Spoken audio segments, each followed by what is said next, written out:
A late spring thunderstorm rolled across Denver with the kind of force that rattled windows and blurred the edges of every streetlight. Rain hammered the windshield of Gabe Turner's aging sedan, the wipers squealing as they tried, and mostly failed to keep up. He had been driving since early morning, trying to salvage what little income he could after a week of rideshare shifts that had gone from bad to worse. His back ached. His eyes burned. His patience had evaporated hours ago. Most nights, the city's glow gave Gabe a strange kind of comfort. Tonight, it only reminded him how small he felt in it, how small he'd always felt. No family to call, no savings to rely on, nothing anchoring him except a car that coughed every time he accelerated and a job that paid less with every new policy update the app pushed out.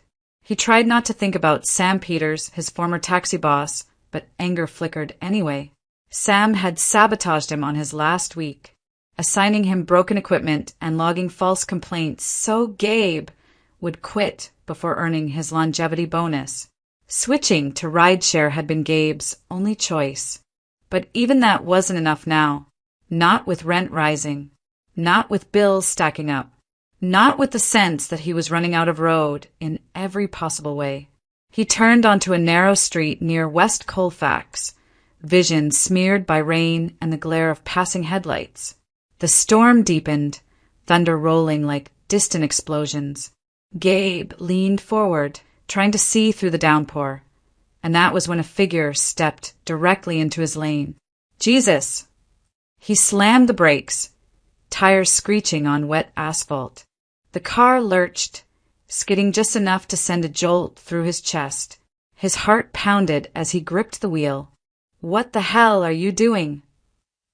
The woman didn't move. She stood frozen in the beams of his headlights, soaked to the bone, hands pressed protectively around her stomach.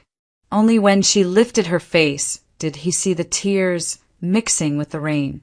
She wasn't drunk. She wasn't reckless. She was terrified. Gabe shoved the car into park and stepped out just enough to shout through the storm, "Hey, are you hurt?" Her voice trembled. I just need somewhere dry. Just a minute. Please." He hesitated, just long enough to notice the curve of her pregnancy, the exhaustion etched into her expression. Fury ebbed, replaced by something heavier. He gestured to the passenger door. "Get in. It's warmer than out here." She climbed inside, water dripping onto the worn floor mats. Her breaths were uneven, hands shaking as she tried to settle. Gabe drove slowly toward a better-lit intersection, giving her space to gather herself. After a long, quiet moment, she whispered, "My name is Tara. Tara Donovan." He nodded, unsure if he should say more, but she continued anyway, as if holding the words and had become impossible. "I was released from prison today." The confession hung in the air like another clap of thunder. Gabe glanced at her, uncertain, startled, but something in her eyes kept him from recoiling. She asked to be dropped near a bus stop. Before she opened the door, she leaned toward him, her voice soft but eerily certain. "Your life is about to change," she said. "Don't push it away." Then she stepped out into the rain and disappeared into the storm, leaving Gabe staring after her, unsettled and unable to shake the feeling that something irreversible had just begun. The storm didn't let up overnight. By early morning, the clouds still hung low over Denver, and rain kept sweeping across the streets in uneasy waves.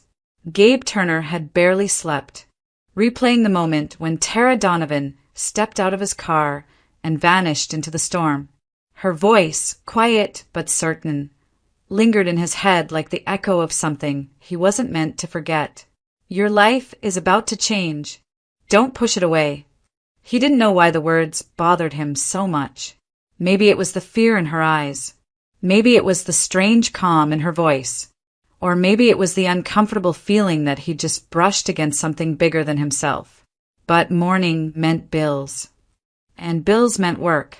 Gabe accepted a high-paying airport pickup on the rideshare app, the kind of request that rarely came through on a weekday. If he could land it, he might salvage what had already been a brutal week. He accelerated onto I-70, windshield wipers on full force, the storm pushing back against every mile he tried to gain. Traffic crawled. Accidents dotted the shoulders. The entire city seemed frozen under the weight of the weather. Gabe kept checking the time on the dashboard, anxiety twisting deeper with every passing minute.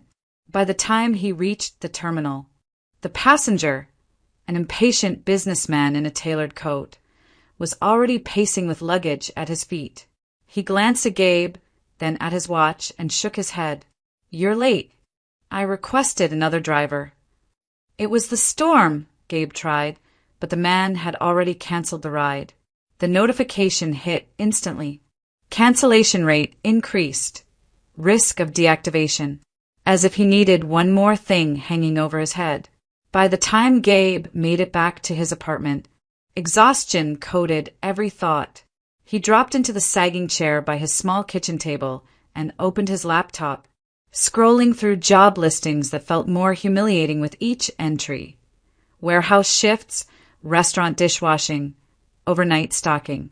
Nothing stable, nothing promising, nothing that felt like a way forward. He closed the laptop, rubbing his eyes. The next morning, Gabe drove to his old taxi company to return a final piece of equipment, a battered dash camera he hadn't realized was still in his storage box. He wanted the last thread of that miserable job gone from his life. But Sam Peters, waiting with his usual smugness, made sure it wouldn't be simple. "Well, look who finally showed up," Sam said loudly. Loud enough for a couple of drivers to snicker. "Couldn't resist coming back, huh? Turner." "I'm just here to drop this off." Gabe placed the camera on the counter. Sam tapped a few keys on his office laptop and turned the monitor so both men behind him could see. "Funny thing, Turner. Your GPS logs showed some interesting stops your last week here." He clicked through the data, each red pin stabbing the map. "Look at this outside a bank. Late at night. Twice." Gabe's jaw tightened. "I dropped someone off. That's it." "Sure you did." Sam smirked. "Looks more like you were hiding cash runs, violating company policy, maybe even doing under-the-table pickups." "I don't work here anymore." "You did when those logs were recorded. And this," Sam said, tapping the screen, "is enough to get you blacklisted. No taxi service in Denver will touch you after I send this out." Something in Gabe finally snapped. The humiliation, the storm, the job he hated, the endless grind of trying and failing. He didn't argue. He didn't defend himself. He just turned and walked out into the gray morning, past the drivers who stared after him. Outside, leaning against his car, he closed his eyes as Tara's voice surfaced again. "Your life is about to change. Don't push it away." For the first time, he wondered if she hadn't been warning him, but preparing him. The days that followed bled together in a gray blur. Without steady taxi income, Gabe Turner tried to keep himself afloat with rideshare work, but the storm had only been the beginning of his bad luck. The algorithm punished him for the airport cancellation, offering mostly low-fare, short-distance rides. Some nights he drove for hours and barely earned enough to cover gas. Denver felt colder, even when the weather cleared. He avoided looking at his dwindling checking account balance, avoided tallying how many bills were past due. Each shift reminded him how fragile his life had become, how easily everything could slip through his fingers. Late one afternoon, he dragged himself up the worn stairwell to his apartment on the 3rd floor. His neighbor's door cracked open almost instantly, as though she'd been waiting. Mrs. Evelyn Brooks, 77, widowed, sharp-eyed, peered out with a knowing smile. "Gabe, honey, I thought I heard you. Don't you dare run off. It's my birthday today." He blinked, surprised. "Oh, happy birthday, Mrs. Brooks." "You're coming to dinner," she declared, swinging her door wider. "I made pot roast, and you look like you haven't had a real meal in days." Normally, he might have made an excuse, but something about her tone, gentle, firm, unmistakably caring, wore down the resistance in him. He stepped into her warm little apartment, immediately greeted by the smell of slow-cooked beef, onions, and rosemary. The table was already set for two. A single candle flickered between mismatched plates. "I didn't expect anyone else," she said lightly, adjusting her sweater. "My children don't stay long anymore. Busy lives, you know how it is." He sat, feeling suddenly awkward but grateful.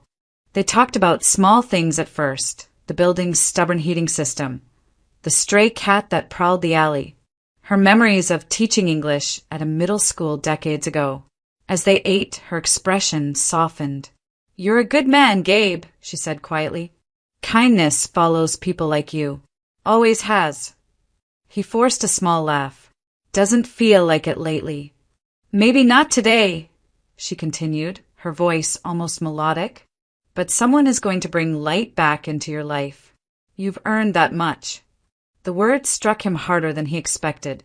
First Tara, standing soaked in the rain, whispering about a life-changing moment. Now Evelyn, calmly predicting someone who would alter his path. Two warnings, two prophecies, two strangers telling him the same thing. It felt like the universe was mocking him. After dinner, he washed the dishes despite her protests, then wished her a good night. But as he stepped back into the dim hallway, the weight of everything settled over him again. He couldn't shake the feeling that he was drifting toward the same loneliness Evelyn lived with, older, forgotten, surviving on small rituals and fading hope. Back in his apartment, Gabe sat at the edge of his bed, staring at the cluttered floor. The silence felt too large, too permanent.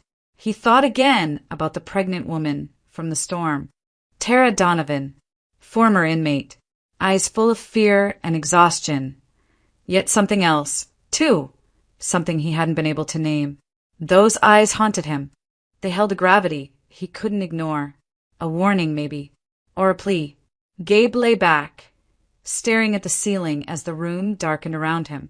He didn't know what was coming, but for the first time in years, even through the fear, the exhaustion, the bitterness, he felt the slightest tremor of change in the air. And that terrified him most of all.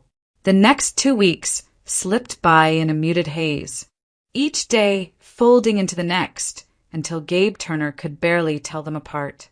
With rideshare income unpredictable and bills piling up, he took on temporary shifts at a distribution warehouse on the edge of Aurora. Backbreaking work that paid just enough to keep him 1 month ahead of the landlord. Life became a strict, unchanging cycle. Wake before dawn. Drive 30 minutes east. Scan into the warehouse. Lift, stack, load, repeat. Clock out. Sit in his car and stare at the steering wheel, too tired to start the engine.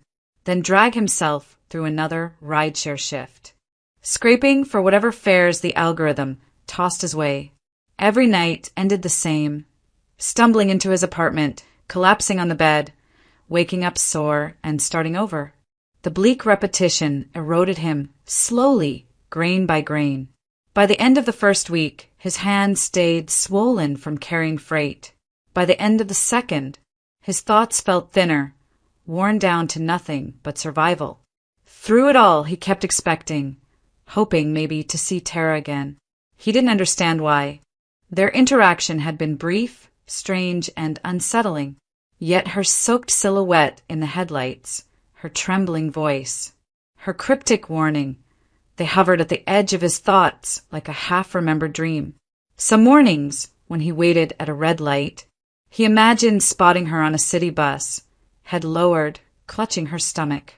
Other times he thought he saw her in a supermarket parking lot or sliding into the back seat of someone else's rideshare. But every time he blinked, the image vanished. Just his mind playing tricks. Denver was full of people. She could have been anywhere if she was still in the city at all. Still, her absence gnawed at him. Work, sleep, drive, repeat. The pattern hardened, unbroken. Even the small warmth he'd felt during Mrs. Evelyn Brooks's birthday dinner seemed distant now. Gabe passed her door each morning in silence, too tired to knock, too ashamed to admit how quickly he was unraveling. Loneliness clung to him like a second skin.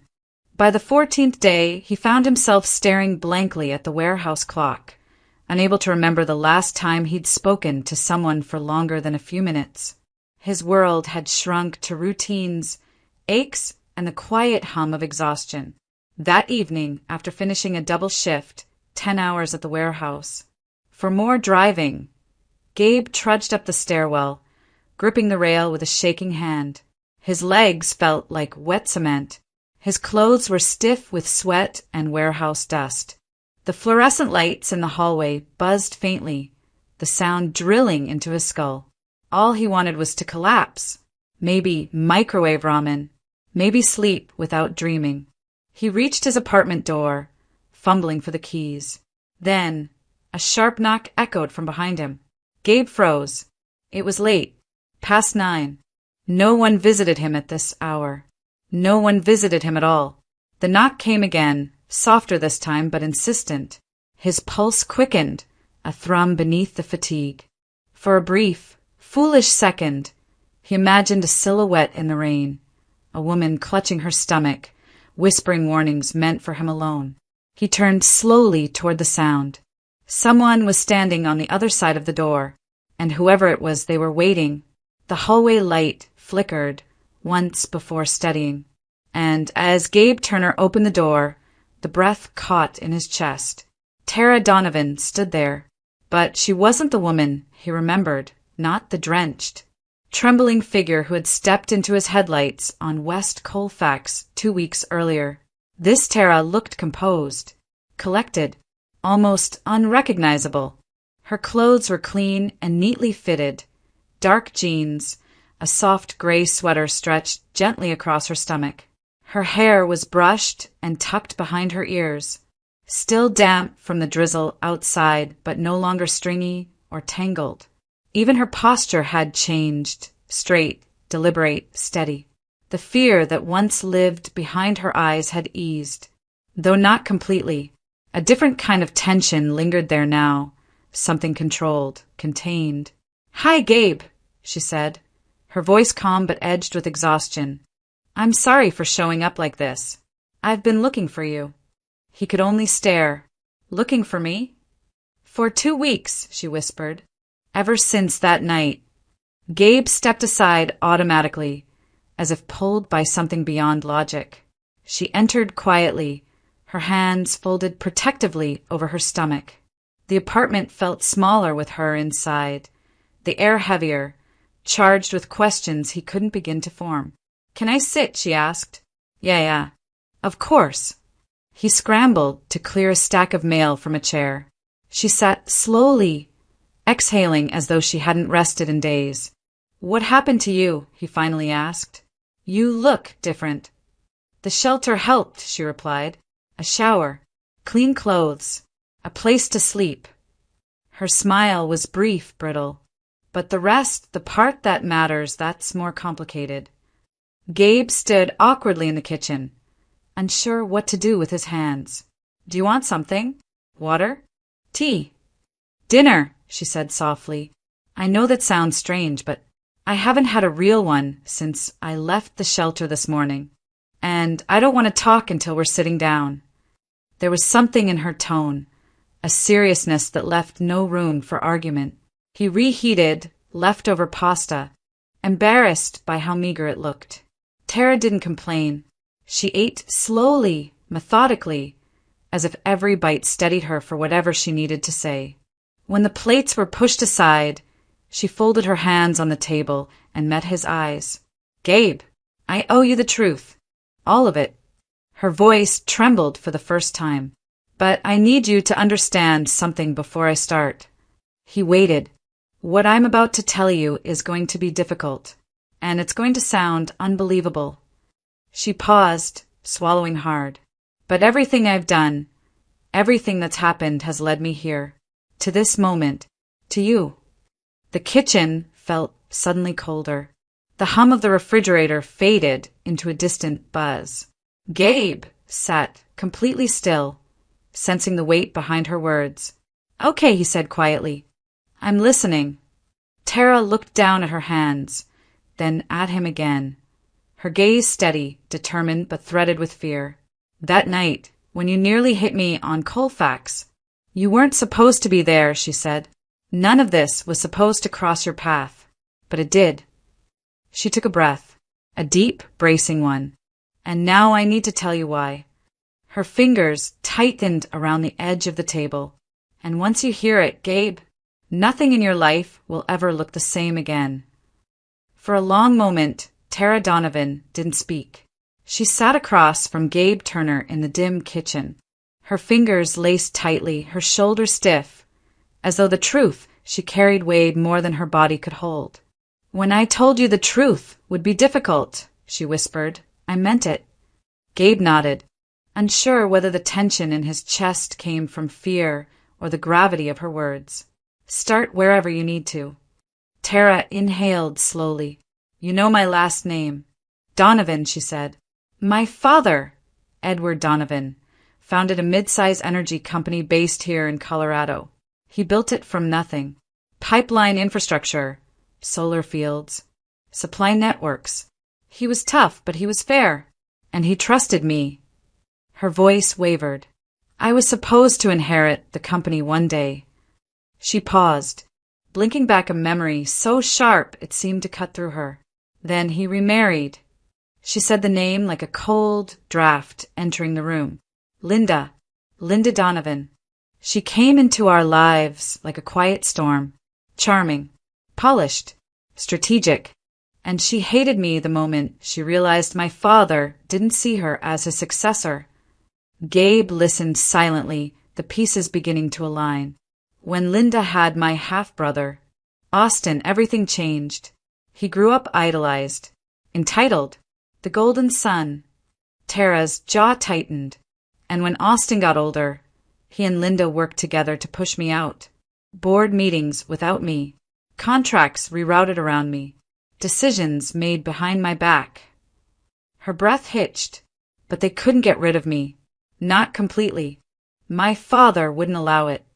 Gabe leaned in slightly, sensing the sharp turn coming. Then I discovered the fraud. Her eyes darkened. Massive, systematic. Money funneled through shell companies to make Austin look brilliant. Deals forged under my father's name without his knowledge. And when I confronted them, she said, voice shrinking to a whisper, they struck first. The retaliation had been swift and brutal. Documents planted, signatures forged, police notified. Tara remembered the flashing lights, the cold cuffs, the look in Austin's eyes. Satisfaction paired with something even colder. They framed me for embezzlement. Millions, she said, and with the Donovan name, the press tore me apart before the trial even started. Gabe swallowed, stunned. I was sentenced to prison. Silence settled between them, heavy and unbroken, until Tara's next word shattered it. "Gabe, something happened inside." She looked down, as if ashamed of speaking it aloud. A correctional officer, someone who should have protected inmates, targeted me, watched me, cornered me, and eventually, he forced himself on me. Gabe's stomach twisted. The room seemed smaller, colder. "That's how I got pregnant," she whispered. "Not with one baby. With two." She rested her hand on her stomach, gentle, protective, trembling. "I'm carrying twins, and they're due sooner than the hospital ever predicted. They said stress might accelerate everything. I'm already feeling early signs." Gabe didn't move. Couldn't. A numb shock spread through him like winter seeped into bone. And while I was inside, Tara lifted her eyes wet with grief.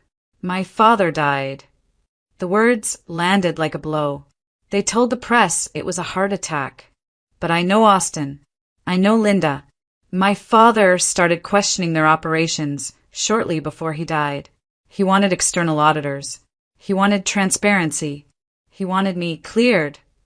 Her voice cracked, and that made him dangerous to them. The kitchen's quiet hum filled the space where her breath faltered. That night, the night you found me in the storm, I had just been released. No money, no home, no allies. I couldn't go to a shelter and risk Austin finding me through public records. I couldn't go to the police. They would never believe an ex-convict accusing her wealthy family. Her gaze locked onto Gabe's with raw vulnerability. So I chose you. He blinked. Me? Why? Because in the rain you didn't look away, she said. You were the only safe person I found in this entire city. The only one who didn't treat me like a threat or a story. She drew a shaky breath. When I said your life was going to change, Gabe, I meant it literally. And for the first time since she began speaking, Gabe understood. Her prophecy hadn't been metaphorical. It had been a warning and a plea.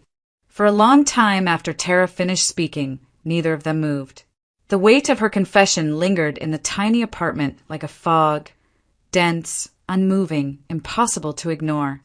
Gabe Turner sat across from her, elbows resting on the table, trying to steady the flood of emotions swirling inside him. She wasn't just desperate. She wasn't just scared. She had been hunted, betrayed, cornered. And somehow, she had still found her way to him.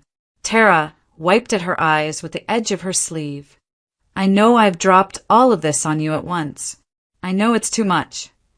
Gabe shook his head slowly. No, it's just a lot to take in. Her breath trembled.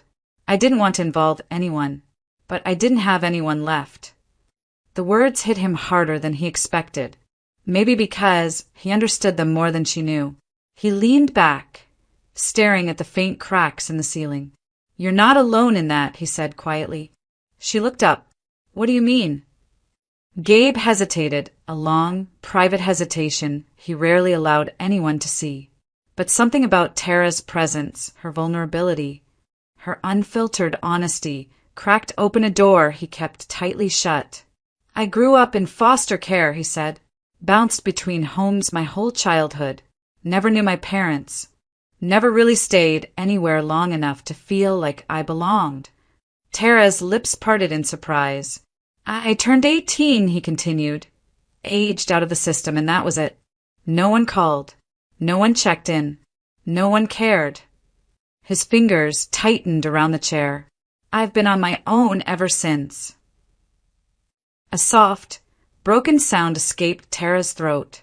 Then tears, quiet, shaking tears, ran down her cheeks. I'm sorry, she whispered. You don't have to be. But I am, she insisted. Because you deserved better, and because, when I met you that night, I thought you were just another stranger. I didn't know you knew what it felt like to have no one. Their eyes met, hers shimmering with empathy, his softened by the unexpected warmth spreading between them. Two lost souls, two people abandoned in different ways, and for the first time in a long time, neither of them felt entirely alone. Tara took a shaky breath and reached into her bag.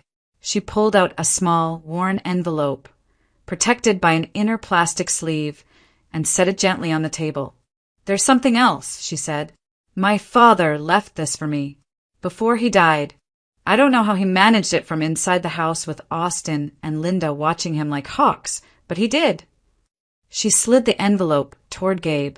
Inside was a printed statement from a private financial institution. An account under Tara's name only. The balance made Gabe's breath hitch. This is a lot of money, he said quietly. It's everything he could hide from them, Tara replied. Everything he could get out before they took control of the company. He wanted me to have a way to fight back, to survive. She lifted her eyes. But I can't do this alone. I need someone I can trust. Someone who won't disappear the moment things get dangerous. Gabe sat still for a long moment. Her words, her story, her pain, all of it pressed against the part of him that had spent years sealed off, untouched. He wasn't a hero. He wasn't a fighter. He was just a man trying to survive. But Tara looked at him as if he was the only safe harbor she had left. Gabe, she whispered, will you help me reclaim what's mine?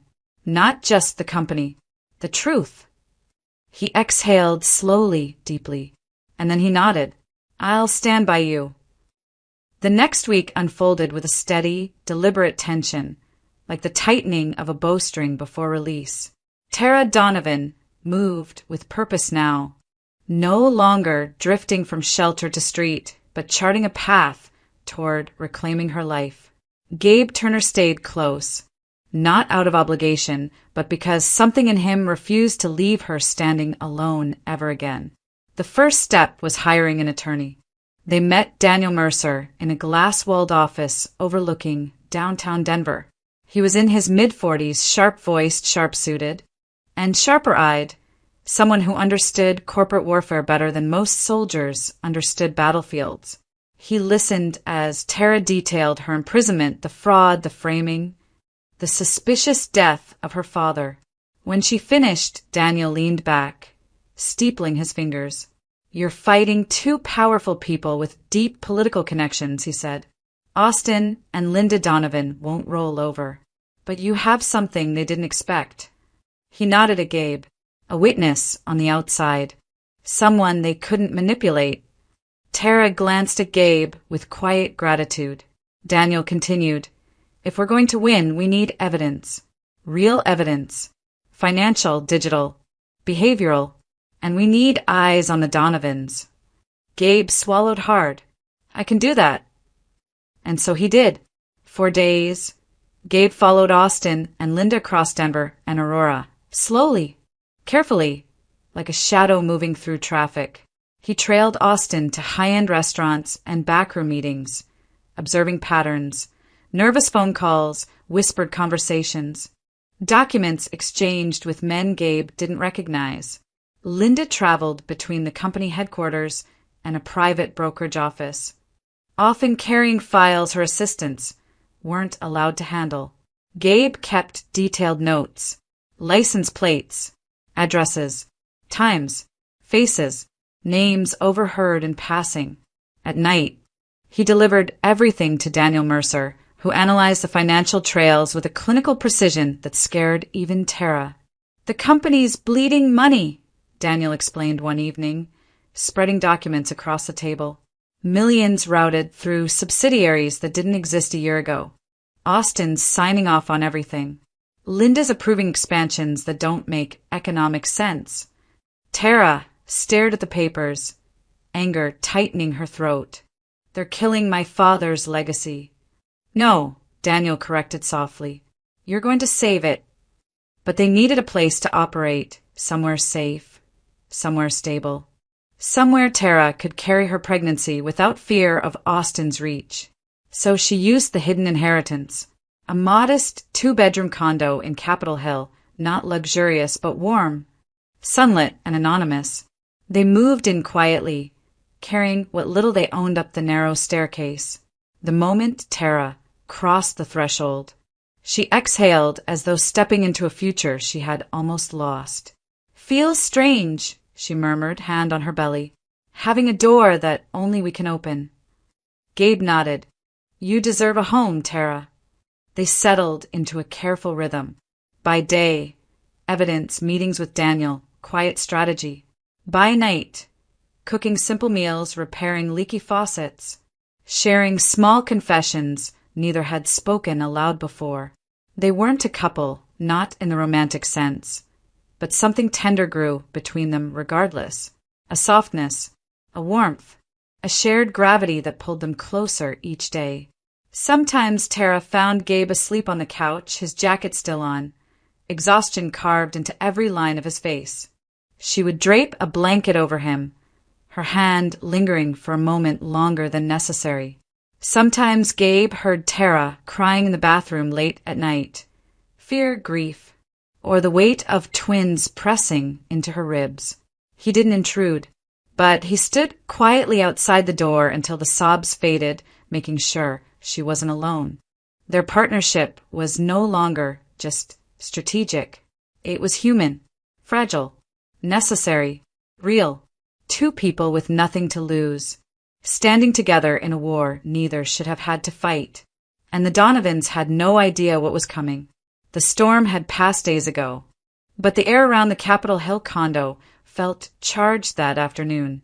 Heavy electric wrong. Tara Donovan was resting in the bedroom, the twins pressing against her ribs, her breath slower than usual. Gabe Turner was in the kitchen, sorting through the surveillance notes Daniel Mercer had asked him to tighten up for court filings. A sudden, violent pounding rattled the front door. 3 strikes, then 3 more. No hesitation, no uncertainty. Gabe's stomach tightened as he crossed the living room. When he opened the door just a crack, a tall figure shoved forward, trying to force his way inside. Austin. Gabe blocked the door with his shoulder. What the hell are you doing here? Austin Donovan, the polished air, the golden sun, was unrecognizable. His usually immaculate suit was wrinkled, his tie loose, his eyes bloodshot with panic and rage. You're hiding her, Austin spat. Open the damn door. She doesn't want to see you. He shoved harder, but Gabe held firm.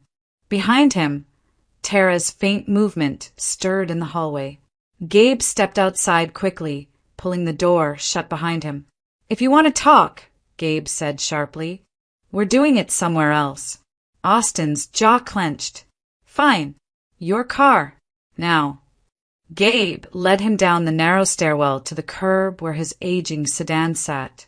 They climbed in, Gabe in the driver's seat, Austin in the back like an unwilling passenger, pacing in a tight circle of agitation. He didn't waste a second. You don't understand what you've done, Austin snapped. You think you're helping her? You're not. You're putting both of you in danger. Gabe twisted in his seat. Danger from who? You or Linda? The name hit Austin like a physical blow. He exhaled, shaking. Linda, she told me to get rid of Tara.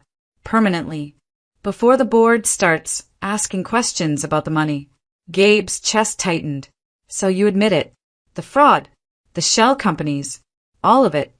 Austin stared at the floor, shame creeping into the cracks of his expression. I didn't create the scheme, he muttered. Linda did.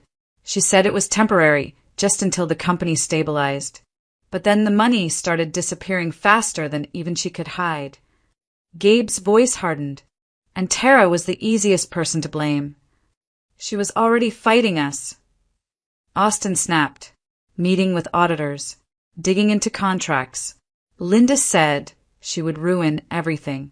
And then his voice cracked. Then Dad started asking questions too. Gabe stilled. Austin pressed both hands to his head.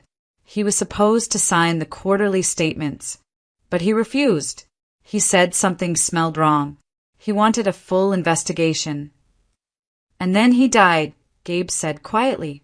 Austin's silence was answer enough. You think Linda was involved, Gabe said. Austin's breath trembled. I don't have proof, but she was the one who insisted on changing his medication schedule. She was the last one with him that night. And the next morning, she already had the death certificate paperwork filed. Gabe stared at him, disbelief turning slowly into a sickening clarity. Austin leaned forward, voice breaking. I never wanted it to go this far. I never wanted Tara hurt. But Linda, she isn't done. If Tara goes public now, Linda will come after her. And you. Gabe opened his mouth to respond, but his phone rang. A single, sharp sound that sliced through the tension. Tara. Her name flashed on the screen. He answered instantly. Tara. Her voice was a thin, terrified whisper. Gabe. Something's wrong. A sharp gasp. My stomach, it hurts. I can't. Hold on. I'm coming. The call cut off. Gabe was already throwing open his door. Austin reached forward. Is she? Get out of my car, Gabe snapped, adrenaline flooding his chest. Now. Austin stumbled out. Gabe didn't look back. He didn't care about confessions or fraud or corporate warfare. Not in that moment. The only thing that mattered was Tara, and she was in trouble. Gabe Turner had never driven so fast in his life. The streets of Denver blurred past him, traffic lights, storefronts, streaks of color sliding into one another as he raced down Spear Boulevard toward Denver Health Medical Center. Rain sprayed from the pavement in thin silver sheets, and the siren of an ambulance somewhere in the distance echoed like a warning. Beside him, Tara Donovan writhed in the passenger seat, hands gripping her belly, breaths short and desperate. "Gabe," she gasped, her voice breaking. "It hurts. I can't." "Hold on," he said, forcing calm into his tone even as panic clawed at his ribs. "I'm getting you there. Just keep breathing." A red light flashed ahead. Gabe checked for cross traffic, then accelerated through it, heart pounding. He didn't care about tickets or cameras, or anything except the woman suffering beside him and the two fragile lives she carried. When he skidded into the emergency drive, hospital staff rushed forward instantly. A nurse yanked open the door while another brought a wheelchair. "How long has the pain been going on?" one asked. 10 minutes, maybe 15, Gabe answered, his words tumbling. "She's early, she's really early. Preterm labor," the nurse murmured. "Let's move." They whisked Tara inside, and Gabe followed until a pair of double doors slammed shut in his face. He stood alone in the hallway, chest heaving, hands shaking. For the first time since he'd met her, the gravity of losing her hit him like a blow. He sank against the wall, pressing his forehead to his fists, not praying, not speaking, just begging silently for her to survive. After what felt like hours but was only minutes, a doctor approached. "She's in preterm labor," he said. "We're stabilizing her, but the twins need to come out now." "Will she be okay?" "We're doing everything we can." Gabe nodded, unable to speak. The doctor added gently, "You're listed as her emergency contact. You can wait here." He did. He paced. He sat. He stood up again. His legs wouldn't stop trembling. Nurses rushed past, carts rattling, monitors beeping. Every second stretched into an eternity. Then, finally, a nurse approached with a small, tired smile. "She wants to see you." Gabe followed her into a dim recovery room where Tara lay propped up on pillows, pale and exhausted but alive. A soft glow from the bedside monitor illuminated her face. She wasn't alone. Behind a glass wall, 2 tiny incubators held the smallest babies Gabe had ever seen. "The twins," Tara whispered. "A boy and a girl." He approached slowly, afraid even his breath might disturb the fragile peace of the moment. "They're alive," she added, tears gathering. "They came early, but they're fighters." Gabe swallowed hard, his throat burning, just like their mom. She reached for his hand, weakly but intentionally. Her fingers trembled as they curled into his. "I need to tell you something," she said, her voice barely above a whisper. "Before today, before all of this, I already cared about you. I tried not to. I tried to keep you safe by staying distant, but you kept showing up. You kept choosing me." His chest tightened. She wasn't making a declaration. She was confessing something she had fought against until she no longer could. "Tara," he breathed, kneeling beside her bed. "I don't have anything left except the truth," she said. "And the truth is, I love you, Gabe." He bowed his head, overwhelmed. "You saved me long before I ever saved you. I didn't even know I mattered to anyone until you showed up that night." His voice cracked. "I love you too." They held onto each other, hands intertwined, the hum of machines surrounding them like a fragile lullaby. They couldn't know, that another storm was unfolding across the city at that exact moment. Austin Donovan, shaking with fear and guilt, burst through the doors of the Denver Police Department. He demanded to speak to a detective. He confessed everything. The fraud, the framing, the manipulation, and the suspicion surrounding his father's death. For the first time in years, the truth began to rise to the surface, and Tara Donovan, weak, recovering, but no longer alone, was finally positioned to reclaim her life. The dust of the emergency delivery had barely settled when the legal storm finally broke open. By the time Tara Donovan drifted into her first full sleep since the birth, Denver police, state investigators, and federal auditors were already combing through years of financial records from Donovan Energy and Supply. Austin Donovan's overnight confession ignited everything. Names, transactions, shell companies, false contracts, falsified audits. All of it aligned into a blueprint of deliberate fraud. And at the center of it stood Linda Donovan. Her arrest happened quietly but decisively. Detectives arrived at the Donovan estate at dawn, stepping past the manicured hedges and marble pillars with warrant in hand. Linda answered the door in her silk robe, irritation ready on her tongue until she saw the badges. "Linda Donovan," the lead detective announced, "you're under arrest for fraud, embezzlement, coercion, obstruction of justice, and conspiracy." Her composure faltered at the edges. By the time they guided her into the car, her mask had shattered entirely. Austin, meanwhile, sat in a small interview room downtown, eyes red, hand shaking as he cooperated fully. Because he'd come forward on his own, and because his testimony was essential to the case, he received a plea deal. Lesser charges, a reduced sentence, mandatory restitution. It wasn't redemption, but it was accountability. Back at Denver Health, Tara healed slowly, her strength returning in quiet increments. The twins, tiny, fragile fighters, stayed in the NICU, tucked inside warm incubators with blinking monitors and soft blue lights. Tara spent hours watching them through the glass, whispering promises about the life she would build for them. Gabe was there for every moment. He visited daily, sometimes twice, sometimes 3 times if his warehouse shifts ended early. He brought food she could actually stomach, clean clothes, soft blankets for her bed, tiny stuffed animals for the babies. He walked her slowly down the hallway when her legs trembled, and sat beside her as she learned how to bottle feed the twins under the nurse's supervision. Tara's heart softened in ways she hadn't known were possible. She had fought alone for so long that companionship felt foreign. But Gabe made it feel natural, easy, necessary. And outside the hospital walls, something extraordinary was happening. Daniel Mercer met her in her room one afternoon with a thick folder in hand. "It's official," he told her, voice steady with well-earned satisfaction. "You've been reinstated as the rightful CEO and majority shareholder of Donovan Energy and Supply." Tara's breath caught. Her father's company, taken, twisted, drained, was hers again. "And Gabe," Daniel added, turning to him, "we'll need you in a transitional oversight role.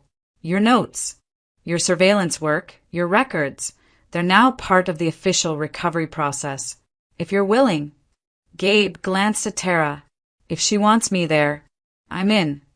Tara's smile was soft, full, and threaded with emotion. "I want you there." A week later, during a warm afternoon in the hospital courtyard, gently decorated with winter-tolerant flowers and strings of white lights, Gabe walked beside Tara as she took one of her first long steps outside since giving birth. She moved slowly, recovering but determined, the sunlight brushing her hair with a silvery glow. They sat beneath a canopy of bare branches. Silence settled around them, not empty, but peaceful. Gabe turned to her, his hands trembling slightly. "Tara," he said quietly, "these past weeks you've changed everything for me. I don't know what's coming next, but I know who I want beside me for all of it." Her breath stilled. He lowered to one knee. "Tara Donovan, will you marry me?" A soft gasp escaped her lips, half disbelief, half overwhelming joy. "Yes," she whispered, tears filling her eyes. "Yes, Gabe, absolutely yes." Their hands met, fingers intertwined, and for the first time since her world collapsed, Tara felt something she thought she had lost forever. A future. A soft winter sun hung over Denver the morning Gabe Turner finally brought Tara Donovan and their newborn twins home from the hospital. The drive was slow and careful, no storms. No sirens, no fear. Just a quiet road stretching toward a future neither of them had dared imagine weeks earlier. Tara sat in the passenger seat, still weak but glowing with a peaceful exhaustion, her eyes drifting between the infant carriers in the back. The twins slept soundly, tiny chests rising and falling with steady, life-affirming breaths. "You okay?" Gabe asked gently. She nodded. "Better than I've been in years." When they pulled into the parking lot of the Capitol Hill condo, fate offered one final thread of closure. An aging taxi, faded paint, dented bumper, rolled into the space across from them, and stepping out, wearing a worn jacket and a defeated expression, was Sam Peters. For a long moment, Sam squinted at them, confused. Then his face flushed as recognition struck. Gabe, no longer exhausted and beaten down, but steady, confident, standing beside a woman who leaned on him with trust, and two fragile lives he now protected. Sam opened his mouth, maybe to sneer, maybe to apologize, maybe to reclaim the superiority he'd once wielded. But nothing came out. Gabe met his eyes calmly. No anger, no resentment, just a quiet, settled peace. A gentle smile tugged at Gabe's lips, small, kind, final. And then he turned away, guiding Tara toward the stairs. It was over. The chapter with Sam had closed without the need for revenge or argument. Some victories didn't require words. Life moved slowly but steadily in the months that followed. Tara regained her strength, spending long hours in the condo's sunlit living room, holding the twins against her chest while reviewing recovery plans for Donovan Energy and Supply. The company was stabilizing carefully, methodically, under the guidance of Daniel Mercer and a new leadership team built on trust instead of corruption. Gabe, new to corporate structures but brilliant at logistics, joined the team officially. He oversaw restructuring operations, coordinating departments, tightening oversight, and building internal controls that kept the company safe from future manipulation. His practical mind and lived humility grounded the entire process. And Tara? She grew stronger every day, physically, emotionally, spiritually. The shadows of her past didn't disappear, but they no longer defined her. The twins thrived. Their early fragility transformed into healthy, bright-eyed energy. Nurses and doctors called them miracle babies, fighters from their first breath. When spring warmed the air, Tara and Gabe held a small wedding ceremony in a quiet Denver garden. Nothing extravagant, just a circle of a few close friends, a scattering of white chairs, and sunlight threading through the branches above them. Tara wore a simple ivory dress. Gabe wore a charcoal suit with sleeves slightly too long. The twins slept in a double stroller nearby, swaddled in matching blankets. When they exchanged vows, Tara's voice trembled. "You saved my life," she whispered. Gabe shook his head slowly. "You gave me one." Their kiss was soft, honest, full of calm joy. A family built not from tradition, but from survival, healing, and choice. Later that evening, after the guests drifted away and the twins settled into sleep, Gabe stepped onto the condo balcony. The city lights shimmered across the skyline, each one blinking like a small promise. He leaned on the railing and closed his eyes. Mrs. Evelyn Brooks's voice returned to him, warm, steady, filled with quiet certainty. "Your good day will come." And then Tara's trembling whisper from the stormy night they first met. "Your life is about to change. Don't push it away." He opened his eyes, staring at the home behind him, the wife he loved, the babies he would raise, the life he had somehow stumbled into. Both prophecies had come true, and for the first time in his memory, Gabe Turner felt completely, unquestioningly whole.